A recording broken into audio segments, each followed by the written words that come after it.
Hello again. Today I will be talking about assessment and specifically formative assessment.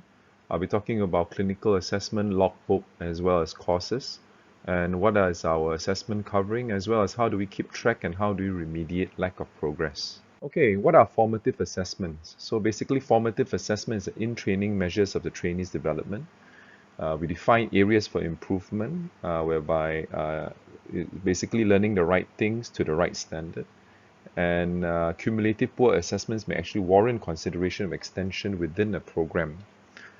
We use certain tools for formative assessments, and many of these are associated with entrustable professional activities that we come up with. We use work-based place assessment, we use logbooks, case write-ups, as well as portfolios. Okay, what are work-based assessments? Work-based assessments, or WBAs, measures trainees' ability to apply the skills and knowledge learned during the attachment. These work or tasks actually challenge the trainees to use their higher order thinking skill and also their technical skill in order to achieve an objective or to complete a process. Uh, Ideally, the assessment should possess characteristics as described below. It should be reliable, which means the results should be reproducible. It should be valid, so which means it needs to measure what is intended to measure. It should have an educational impact, meaning it drives learning. It should be acceptable, which means it achieves objectives without infringing on local sensitivities of patients. And it should be feasible, whereby it's practicable with the available resources that we have.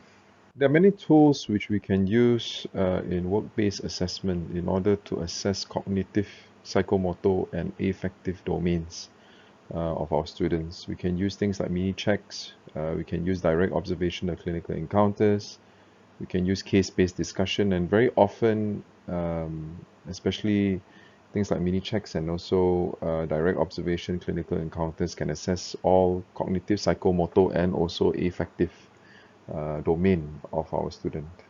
When we talk about technical skills, when we observe their procedural skills, most of the time we only observe psychomotor.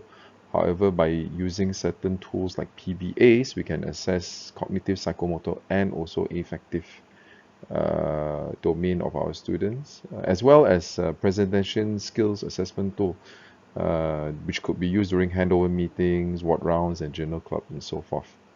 For non-technical skills or professional behaviors, we could use tools such as multi-source feedback forms. We could also use specified form which is developed for knots. This is an example of what we use, and this is actually our clinical evaluation form for every rotation. As you could see there, we assess the attitude and we rate it 1 to 5. We assess their knowledge and also their education, looking at their basic surgical knowledge and application, looking at the participation into tutorial, journal club, and so forth. There's a section there that assesses their logbook and also assesses how they teach their juniors. In that form, there's also a component for clinical skills as well as responsibility and professionalism. How about logbook? What are logbooks? Logbook, basically they are documents that keep the trainees' operating experience, and this should actually be kept throughout the length of the training. It should consist of registration number, diagnosis, procedure, all the surgery done, level of competence, and also what complications the patient had. The level of competence for each logbook should actually be recorded down, and at the end, a consolidation sheet should be produced.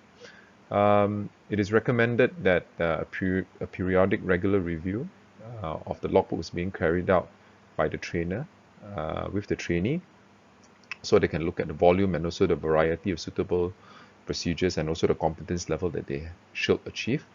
The skill level is usually divided into 6 categories, which I should go through later. We should, in our syllabus, well, we do actually in our syllabus have a minimum number of cases and the procedure that's supposed to be performed. And these cases are actually entered into the logbook.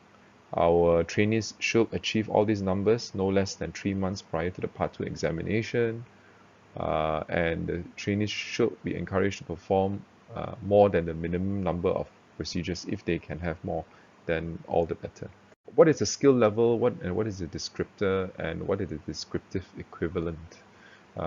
This is a very useful guide which we have developed for the National Postgraduate Curriculum, and which we have referenced from other literature as well. Skill level 1 where there's no experience, 2 where they observe, skill level 3 where they can manage part of it with assistance, skill level 4 where they can manage the whole thing but may need some assistance, and skill level 5 where they're able to manage it and may include supervising other people as well as managing some of the common complications, and skill level 6 where they're able to manage complex cases and their potential complication. So this is an example of how our logbook should look like in order to define the student's skill level. For example, if let's just say a year 1 were to perform laparoscopic appendectomy, we will probably expect a level 4 or perhaps level 5 at most for a year 1 trainee. And also the number of cases makes a difference as well. And the number of cases should be written in the consolidation sheet for operation, as you could see here. And this gives us a good idea of how much and how many cases the students have done and what kind of experience the student have accumulated throughout their training.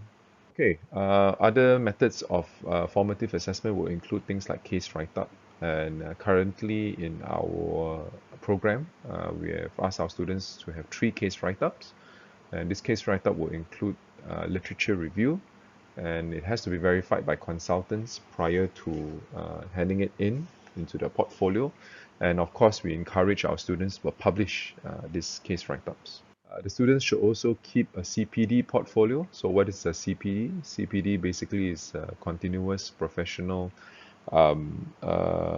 development, continuous professional development, whereby this should be kept by surgeons and also surgical trainees at all times, and it should be produced upon request.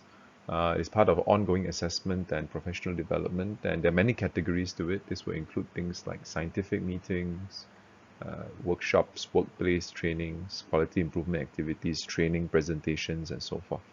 Courses. Courses is also part of the portfolio and formative assessment. In our program, we have made ATLS mandatory, care of critically ill patient course mandatory, NOTS, which is a non-technical skills for surgeons, mandatory, and as well as gastrointestinal endoscopy courses mandatory. Some of the recommended courses for our trainees to go through include hernioplasty, basic laparoscopic surgery, gastrointestinal resection, anastomosis, and so forth and so forth. How do we actually keep track of our students, and how do we remediate lack of progress? Usually our students who, after undergoing this formative assessment, will undergo 6-monthly assessment and evaluation, and in the 6-monthly evaluation it will be reviewed by 2 to 3 trainers in general surgery, and it's often face-to-face. In the strange times we may need to have online assessment, as many of our students have. We will go through their logbook, their consolidation sheet. We have to look at the progress of their case write-ups, and also their 3-monthly evaluation in each of the posting, and we have to look into if there's any concerns in each of it. For example, in the logbook, whether they've actually managed to perform satisfactory number of surgery to the satisfactory competence for that particular surgery. Of course, this will depend on the year of the training. We certainly do not expect a year 1 to achieve as many operations as a year 4, looking at their role in the team when they join. It goes the same for consolidation sheet, for case write-up as well, and definitely in 3-monthly evaluation we have to look at the components which we have discussed earlier on through the form, looking at their attitude, their aptitude, their professionalism, and also generally if there's any comments or concerns that the trainer have. And these candidates will then be flagged up. Who is flagged up by the assessors will then need to be discussed further with the master's coordinator, and remediation action will then be recommended by a committee, and if it's necessary, remediation action will then be taken. I think with that, I'd like to thank you, and I welcome any question that can be sent to me, and I will try my best to answer. Thank you.